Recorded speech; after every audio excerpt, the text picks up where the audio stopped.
Students grade 10 आज हम bio का जो हमारा चैप्टर था वो चैप्टर नंबर 14 का नेक्स्ट टॉपिक करेंगे पॉलिनेशन, जो कि है पेज नंबर 80 पे। Pollination is defined as the transfer of the pollen grains from the flower's anther to the stigma.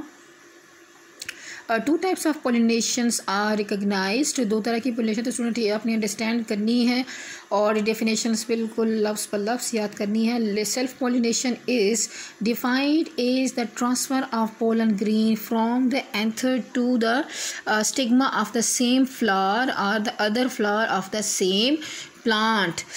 यानी जो सेल्फ पॉलिनेशन होती है कि एक जो पोलन ग्रेन उसी प्लांट का, इन एक ही फ्लावर का जो पोलन ग्रेन है वो उसी प्लांट का जो फ्लावर है उसी को फर्टिलाइज़ करे। जो एंथर है वो उस एंथर से पोलन ग्रेन निकले तो फिर उसी सेम फ्लावर के ही पोलन उस पर क्या कहते हैं कार्पल पे, जो स्टिग्मा है उस पर लैंड करे और फिर इसके कार्पल तक अपने जो फर्दर कार्पल का पार्ट उस तक रसाई हासिल करे। इसकी जो नेक्स्ट टाइप है वो है cross pollination. Is the transfer of the pollen grains from the flower on one plant to the flower on the other plant of the same species. Cross pollination is brought about by the various agencies like the wind, water, bees, birds, bats and other animals including man. तो student ये जैसे हम देख सकते हैं कि self pollination में कि एक ही जो फ्लावर है, यानी एक ही प्लांट का जो फ्लावर है वो ही उसका एंथर यानी फर्टिलाइज़ कर रहा है, उसका पोलन ग्रेन जो है वो स्टिग्मा पे लैंड करता है और फर्टिलाइजेशन का प्रोसेस जो है कंप्लीट हो रहा है। और इसमें सेकंड पे आप क्रॉस पॉलिनेशन देख सकते हैं कि जो फ्लावर है वो डिफरेंट फ्लावर के दूसरे प्लांट के फ्लावर को जो है ना उसमें पोलन ग्रेन पहुंचते हैं और उसके स्टिग्मा पे लैंड करते हैं। तो इस टाइप ऑफ की जो पॉलिनेशन है उसको क्रॉस पॉलिनेशन कहते हैं। और इसके एजेंट्स यहाँ पे आपको दिखाई दे रहे हैं कि यहाँ पे जैसे कि बी है, यानी इंसेक्ट हैं, वो इस तरह पोलन ग्रेन ट्रांजिट पर बैठते हैं, नेक्टर कलेक्ट करते हैं तो उनके पोलन ग्रेन के इन पे चिपक जाते हैं। और जब वही बीज हैं या बाकी फ्लाइज वगैरह होती हैं तो वो दूसरे फूल पे बैठती हैं और अगर वो उसके सेम स्पीशी का हो तो फिर जो वो एंथर है वो स्टिग्मा तक पहुंचने की रसाई हासिल कर लेता है। इसको क्रॉस पॉलिनेशन कहते हैं। अब स्टूडेंट्स हम देखेंगे कि the insect pollinated the wind pollinated flowers have the structural adaptations. तो ऐसे जो जिनको यानी जो फ्लावर्स जो कि इसकी या जो पोलिनेशन जो इंसेक्ट के थ्रू होती है तो उनके स्ट्रक्चर की कोई ख़ास चीज़ें होती हैं जिससे वो इंसेक्ट्स अट्रैक्ट होते हैं, या विंड पोलिनेशन किस में होती है तो वो किस टाइप के फ्लावर होते हैं, ये हम देखें कि क्या अडेप्टेशंस होती हैं। तो सबसे पहले जो फीचर है कि साइज़ है, कलर है, नेक्टर है, फ्लोरल अरेंजमेंट उसकी क्या, स्टेमन्स एंड स्टिग्मास के किस तरह के हैं और पोलन ग्रेन और स्टिग्मा। तो इंसेक्ट पोलिनेटेड फ्लावर्स में क्या होता है, जनरली लार्ज, तो जो साइज़ होता है फ्लावर का वो ज़्यादातर बड़ा होता है और पेटल्स ब्राइट कलर के होते हैं, येलो होंगे, रेड होंगे, मतलब ऐसे colours pink, shocking pink, purple जो अट्रैक्ट करते हैं इंसेक्ट्स को। और इंसेक्ट्स को सबसे ज़्यादा जो कलर अट्रैक्ट करता है वो है ब्राइट येलो कलर। नेक्स्ट फिर जो ऐसे फूल जो कि नेक्टर प्रोड्यूस करते हैं, फूलों का रस, खुशबू ज़्यादा होती तो ऐसे इंसेक्ट्स उन पे ज़्यादा अट्रैक्ट होते हैं। फ्लावर्स फेस अपवर्ड, फ्लावर्स का फेस ऊपर की तरफ हो, खुलते हो, and enclosed inside rings of the petal. और स्टूडेंट्स इसको पेटल कहते हैं कि उनके इनसाइड जो रिंग्स है वो मुकम्मल तौर पर मौजूद हो, इसके अंदर इनक्लोज हो। एंड स्मॉल नंबर प्रोड्यूस्ड, जो पोलन ग्रेन है उसमें उनकी तादाद क्या होती है कि वो कम तादाद में होंगे और हेवी एंड स्टिकी होते हैं। जो पोलन ग्रेन होते हैं वो हेवी भी होंगे और स्टिकी, जो चिपक जाते हैं इनकी बॉडीज़ के साथ, इंसेक्ट के साथ। And pin head shaped with no branches, और जो स्टिग्मा होता है इनका ये बिल्कुल पिन हेड की तरह होता है, इसकी कोई ब्रांचेस नहीं होती, यानी जो स्टिग्मा है वो कोई ब्रांच नहीं होता, बिल्कुल सीधा सादा होता है इसका। नेक्स्ट जो विंड पोलिनेटेड फ्लावर्स होते हैं वो किस तरह होते हैं, ये जनरली स्मॉल होते हैं। इनका फ्लावर्स का जो साइज़ होता है वो जैसे स्टूडेंट्स ये देख सकते हैं, जो घास के फूल आते हैं तो उस पर देखेंगे इस तरह की पोलिनेशन, ये इनके फ्लावर्स बहुत छोटे होते हैं। एंड पेटल्स ग्रीन और डल, इनका कलर या तो ग्रीन होगा या वो भी कलर भी डल होता है, कोई ब्राइट कलर नहीं होता। Do not produce nectar, nectar ये प्रोड्यूस नहीं करते, जिसकी वजह से इंसेक्ट भी इनकी तरफ ज़्यादा अट्रैक्ट नहीं होते। एंड फ्लावर्स हैंग डाउन और फॉर ईजी शेकिंग, और और जो इसके फ्लावर्स होते हैं उनके रुख नीचे की तरफ होते हैं, जो कि हमने पिछले साइड में देखा था इंसेक्ट प्लांट, क्योंकि उनके जो फेस होता है वो अपवर्ड होता है, फ्लावर का उनका फेस नीचे की तरफ होता है। Hang out of rings of petals, और इनका जो पेटल का रिंग होता है वो बाहर की जानिब ज़्यादा होता है। लार्ज नंबर प्रोड्यूस्ड, इनके जो स्टेमन्स होते हैं वो पोलन ग्रेन्स होते हैं वो बहुत ज़्यादा तादाद में प्रोड्यूस होते हैं, और लाइट विद स्मूथ सरफेस, और उनकी सरफेस भी बहुत स्मूथ होती है, लाइट से होते हैं। और स्टिग्मा इनका किस तरह का होता है कि स्टिग्मा फीदरी ब्रांचेस इसकी होती है यार for catching pollen.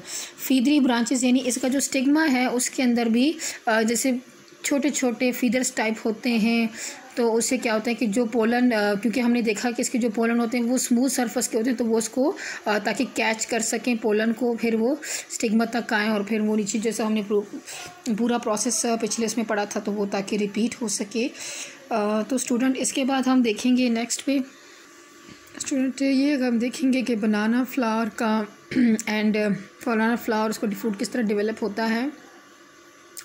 In some plants the ovaries develop into a fruit without the fertilization, यानी ओवरी जो होती है वो फ्रूट में डेवलप हो जाती है, लेकिन हमने पिछले पढ़ा था कि फर्टिलाइजेशन के बाद ही फ्रूट बन सकता है।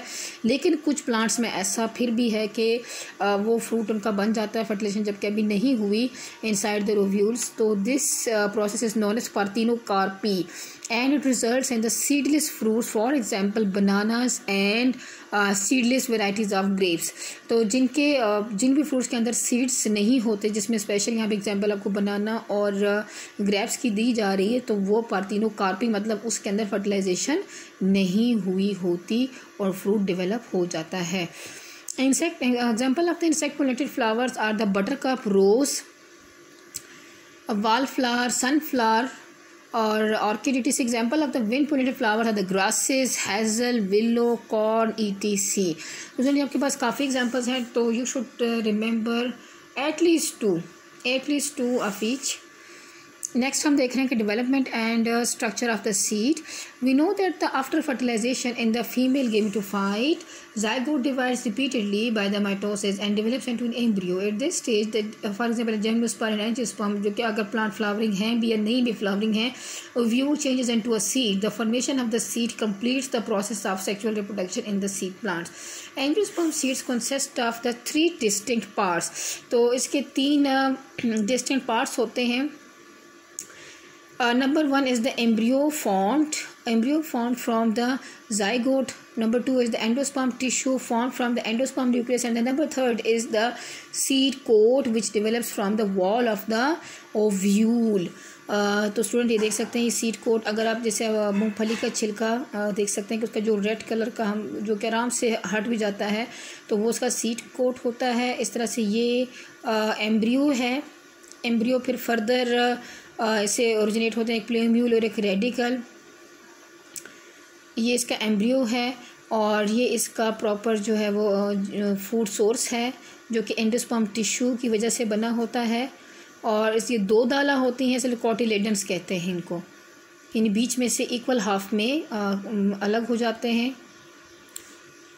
तो अब हम देखते हैं कि जो एम्ब्रियो है वो फर्दर इसको भी करेंगे कि एम्ब्रियो को फर्दर ये प्लूम्यूल और रेडिकल क्या है, एक ने शूट बनना है और एक ने रूट में बनना शुरू हो जाना है। और तब तक जब तक कि ये प्रॉपर शूट और रूट नहीं बनती, तब तक जो फूड सोर्स है वो सीड का वो इसका एंडोस्पर्म टिश्यू ही है, जो कि एम्ब्रियो को अलाइव रखने के लिए, उसको सपोर्ट करने के लिए, उसको फर्दर ग्रो करने में अभी मदद देगा जब ग्रोइंग सीज़न आता है या सोन किया जाता है किसी भी सीड को। Seed coat attesta develops from the integument.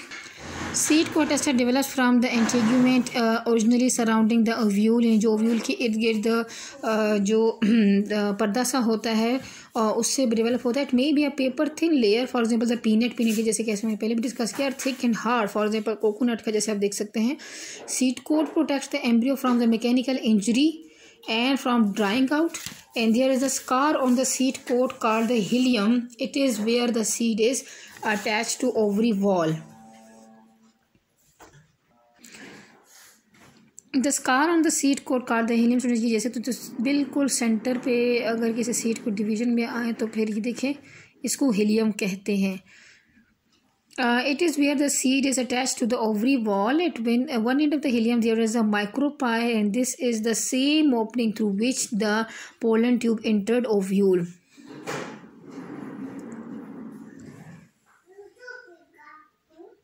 यहाँ पे मेंशन नहीं किया हुआ.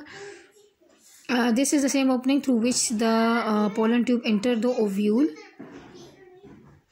Student, this one, ये इसकी बात हो रही है यहाँ पे. Macropyle. Seed uses it for the absorption of water. Embryo is actually an immature plant. It consists of the radicle, a plumule, and one or the two cotyledon seed leaves being को कहा जाता है. The radicle of the embryo develops into the new root. Students R for radicle and R for root.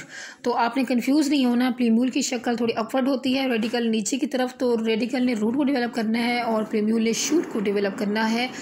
The embryonic stem above the point of the attachment of cotyledon is called epicotyl.